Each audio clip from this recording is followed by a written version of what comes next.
Good morning, everyone. Thanks for joining us for today's session on how the resources sector in Queensland can contribute to the state's economic recovery as we emerge from the COVID-19 pandemic. My name is Marion Hookham, and I'm an Associate Director with IHS Markit. We're an information company servicing the world's largest industries with insights, software and data. We have over 50,000 customers, and our 2018 revenue was over $4 billion US.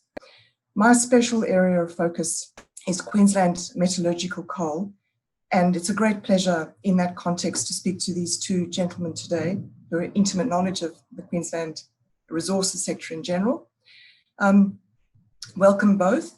I'm joined by Ian Macfarlane, the Chief Executive Officer of peak resource industry body, the Queensland Resources Council, and Shaun Ferris, the Deputy Director General at Georesources within Queensland's Mines and Energy Department. Welcome both. We've been asked to discuss how the state responds to COVID going forward. Listening to some of the presentations yesterday, it was interesting to note that despite the awful things that COVID has brought to us, people perceive there are opportunities to reinvent the industry to some extent. Things around sustainability, supply chains, automation, a whole range of things have been outlined. But so in that context, Ian, before we address that, could you give us a short summary on things that some of the peak bodies did? Some of the, I guess, wins during COVID-19. I know there were many. Highlight some for us. Well, I think the first thing we did was work very closely with people like Shaun and his department, and also with the federal government and the ministers, to make sure that we aligned with every protocol that was being set out. Secondly, we were quick to ensure that our industry was seen as an essential industry, and that our workers would be able to continue to travel into regional communities. That required us to have very close and constant dialogue, particularly with the mayors of those regions. We put in place extra protocols over and above those that were mandatory to give the communities further assurances, and companies did things like moving to charter flights and socially distancing on those flights, temperature testing, health checks, or people boarded planes and entered workplaces, and they separated their workforce, their FIFO workforce, from the local community for the initial part of the crisis. That gave the community confidence and allowed the industry basically to continue, albeit with a bit of inconvenience and extra expense, but continue to maintain its production. As a matter of interest, Ian, how many of those protocols remain intact as we speak? Well, we're just looking now at unwinding the voluntary protocols little by little, and probably over a month. It is one step at a time to ensure that if something happens, we can quickly step back and reimpose them. The major change at the moment is people moving to fully fill aeroplanes and the use of masks on those aeroplanes. But generally, the community want to see our workers back in their business sector as well. So supporting their shops, their gymnasiums, those sort of centres that have really found it very difficult without having resource workers there during their non-working hours. Shaun, I'd love your perspective on what Ian's outlined for us. Just start by reiterating a key point that Ian made around working with government, and from our side, us working with industry very closely. Very early on in COVID-19, both the Queensland Resources Council and the Queensland Government initiated a very close working relationship, as we did with other peaks as well, AMEC, APIA, and individual companies themselves. And the real focus there was to provide real-time valuable information to industry around COVID-19 and the response that industry needed to take to mitigate the risks, but also for industry to have a live feed into government to help inform our policy levers that we progressively pulled over the last 12 weeks or so. So from my perspective, we've always had a very strong and close relationship with the industry and with the industry peaks. But that relationship and the speed and the frequency at which we engaged with the peaks in industry, no pun intended, but it grew exponentially, much like the virus did. And that was really important because it ensured that industry was getting frequent, real-time, up-to-date information from government, and the peaks and resources sector are able to feed into government to inform our policy response. Let's turn now to looking ahead. And I know there are a whole swathe of initiatives and plans to facilitate the industry, help the resources sector become or remain significant and viable. We have Moody's giving us a AAA rating for the country, which is brilliant news. So I guess one thing related to that is, and again, the Japanese panel addressed this yesterday, Australia's response to COVID seems to point to this being a very good destination for resource investment going forward. So A, do you endorse that view? And B, how can government facilitate that? I know that's on your agenda, so perhaps Shaun, you begin with that. The key thing for us as a resources sector and also government is to continue to make sure and ensure that our resources sector remains strong, can service markets, can get on with undertaking the exploration activities to inform the future pipeline of projects and to supply the markets with the commodities that we've been supplying from Queensland for the last decades. So Queensland Government's economic recovery strategy, Unite and Recover for Queensland, was released in May, and that really is the fundamental document that outlines how Queensland will recover from the economic impacts of COVID-19. Broadly, the strategy has three immediate priorities, and they're around building vital infrastructure, strengthening Queensland's industry, and enabling future growth. So far, there's been two phases. The first phase of that strategy, announced in May, was around a continued determination to maintain infrastructure investment at more than $50 billion over the next 4 years, $20 million towards the construction of a Queensland apprenticeship centre in renewable hydrogen at Beenleigh, and a further $14.8 million to support project development of the Copper String 2.0 project. Those are critical to ensuring the future success of the industry. In recent weeks, just last week, the government announced, importantly, further support to the resources sector, around a further $10 million over the next 4 years to support exploration in the new economy minerals space. Now, all of those go to the heart of maintaining confidence with our markets that we will be continuing to invest in exploration, continuing to support production, and importantly, continuing to be able to support and supply those commodity markets that we've supplied for many decades. I'd like Ian to pick up a couple of points there. Certainly, Ian, the QRC has talked a lot about royalty, visibility on royalties and how future investors know or have certainty about the royalty regime. Could you talk to us about that? Well, I mean, what we do want going forward is stability, both in regulation and fiscal regime. So we are seeking from the government a substantial period of royalty stability, a 10-year freeze for both the gas and the minerals and coal sector.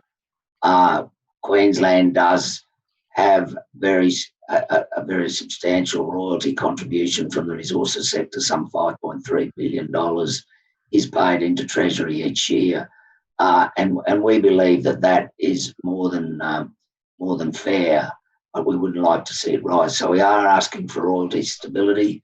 We are asking for regulatory stability. So we need a balance between ensuring that we are doing everything we can to preserve the environment and make it sustainable. And we do have, and these are the government's words, not mine, we do have some of the best laws in the world, particularly around rehabilitation and workplace health and safety in those critical areas. But we do need to know that process isn't going to be bound down with red and green tape. So we're asking for regulatory streamlining to ensure that things like lawfare, where activists use the legal system to slow down the approval process, we're asking the government to give us certainty around those areas to encourage investors to come into Australia and particularly into Queensland. As you say, Queensland is well positioned to be a global investment destination because of our performance with COVID. And so we want to maximise that opportunity. Just touching on the issue of commodity pricing, prime low vol coal is sitting at about $110 FOB at the moment. I was looking back through my records, and the last period when we had a below $100 price was around 2015-16.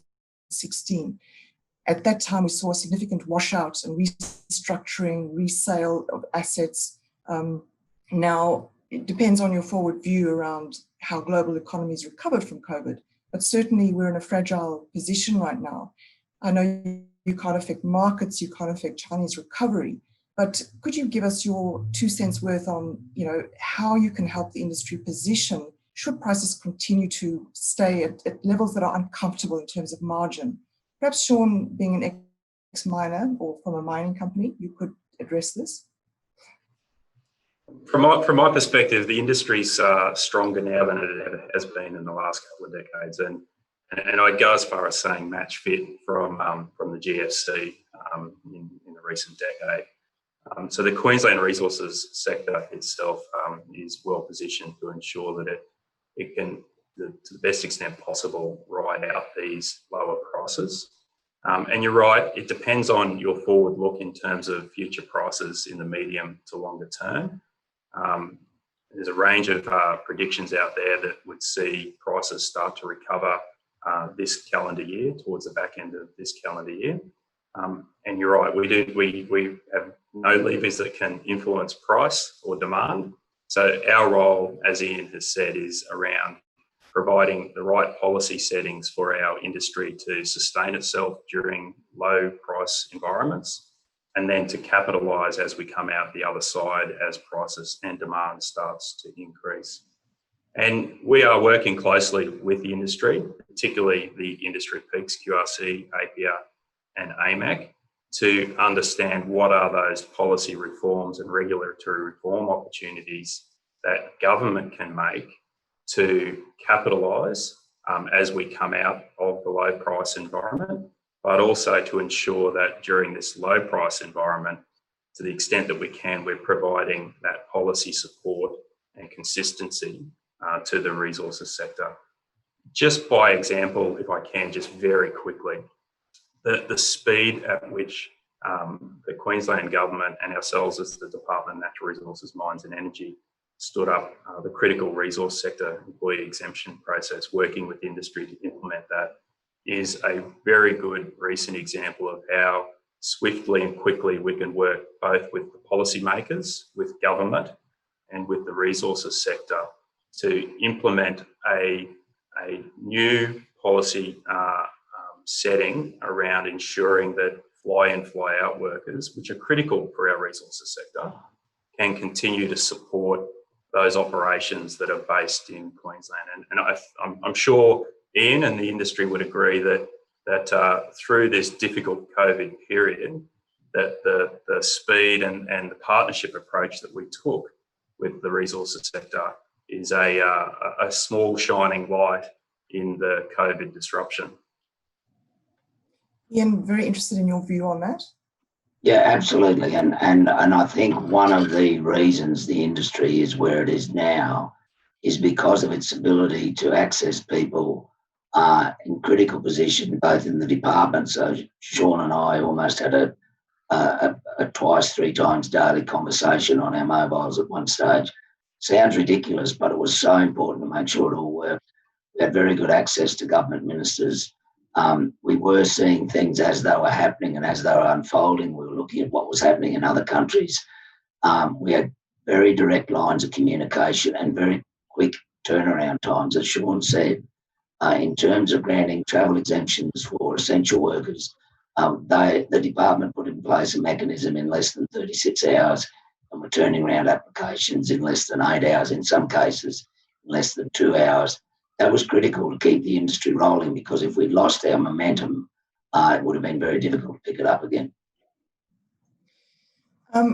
Looking forward, one of the issues that's arising for all industries, not germane purely to resources, but I know, Ian, that you have an interest in this area, mental health. Could you talk to us about any initiatives? Shaun's nodding, either of you. Well, mental health, and look, it sounds as though it's all been pretty easy, but I can assure you it hasn't been. And the people who have been at the front line of this have been both the health workers, but also the fly-in, fly-out workers who have been separated from their families for weeks at a time, some cases months. So we've been very conscious of the mental health aspects, and companies have stepped up and provided extra funding in that, and big multinational companies recognised early that people working in situations that were a little surreal and quite isolated were in fact endangered by increased mental health problems. So the industry has addressed that issue, along with the obvious issues of ensuring that there wasn't infection from COVID. So we saw mental health straight away as an issue we would need to deal with, and the companies have stepped up on that. Shaun? Absolutely, and it's an issue across all industries right now with COVID. The stress and anxiety that COVID brings in terms of uncertainty for some people is one that even us as a department are really turning our mind to for our own workforce. But just quickly to comment on the resources sector, I've seen more than ever the level of care ramp up across the resources sector for workers. And we need to be cognizant of that too, in terms of the way that we manage, for example, our critical resource sector employee exemption process, to ensure that we don't end up with unintended consequence of that mechanism, which results in people staying in a location in a fly-in, fly-out village for, say, 12 weeks, 16 weeks without being able to return to their family. So we're cognizant of that. We continue to work with the resources sector and individual companies to ensure that we don't have unintended consequences from our policy settings. But it's something that's front of mind for me as a leader within the Department of Natural Resources, Mines and Energy. And I know that's front of mind for my team, my executive leadership team as well, both internal to the department, but also have to be very cognizant of the impact of our policy settings on the resource sector from a mental health perspective. It's, I opened by talking about the potential positives here. Ian, do you see that there are things that we can emerge from COVID structurally change fundamentally? And which would you highlight as the major wins that could emerge from post-COVID? Well, I think the major win for the industry is a closer relationship with the communities we work in. We were all in this together, and companies have contributed to communities, built COVID testing stations in major regional centres, etc. The other thing is that it focuses on efficiency, and you talked earlier about commodity prices and where that is going. Australia's position as a premium destination for investment relates to our ability to maintain our costs in the lowest quartiles, and the big difference between current squeeze and the last crash is that industry didn't allow Sorry to interrupt you, Ian. Sorry to interrupt you. We're about to end. So sorry, guys. So much more we could talk about. Thank you both so much for your time.